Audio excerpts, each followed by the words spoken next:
Hello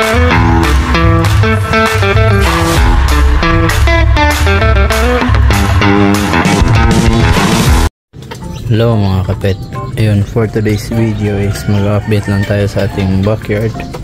Pero bago yun, ayun, dito muna tayo sa ating iba pang alaga. Ito, mga guinea pigs natin, kumakain na sila. So, marami tayong stock na damo. Ayun.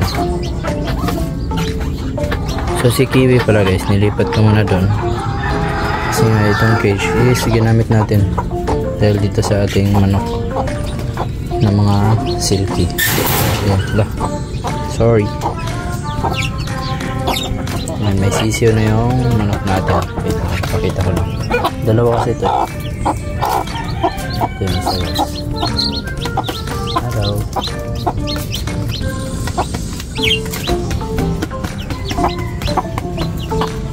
Wala pa kasi tayong mapaglagyan sa kanya. Bawal din kasi sila isama doon sa likod.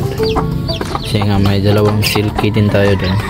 And baka matapakan nila yung sisil. So ayan. Dalawa lang yung napisa guys, di ko alam, pero at least meron. So ayan. Yan yung update sa ating manok.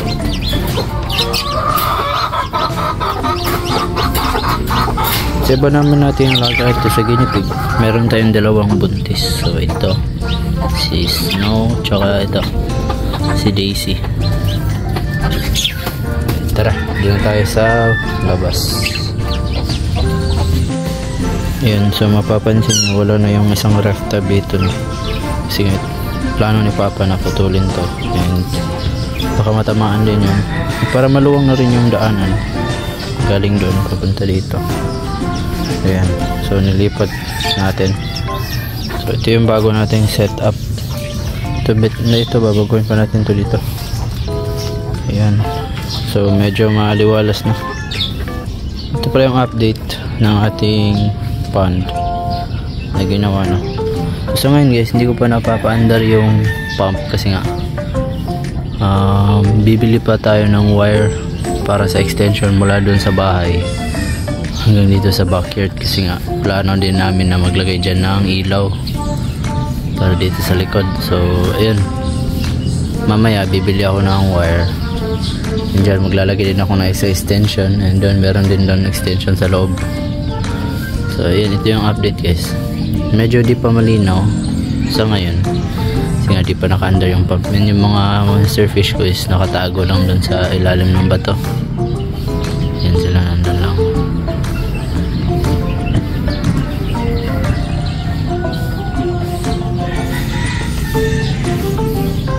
And yung ref tab sa harap, and yung ibang tabs dito na. Ito yung forma niya guys. Yan.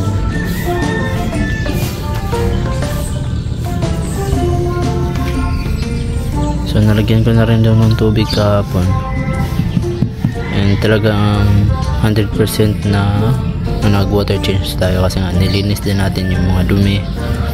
And yung mga shrimp na nandito sa loob, yung sobrang dami nating cherry na shrimp, is kinuha natin at nilagay natin sa mga ibang pond at saka ibang tubs. And ito na pala yung mga pang out natin guys. Ayan, malalaki na. So pwede na silang i-out. And ayan, bibenta na natin yung mga yan, lahat na yan.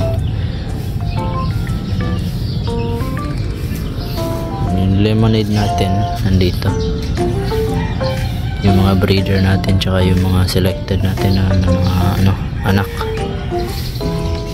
So ito yung mukha ng ating backyard ngayon. Wait. Ayan.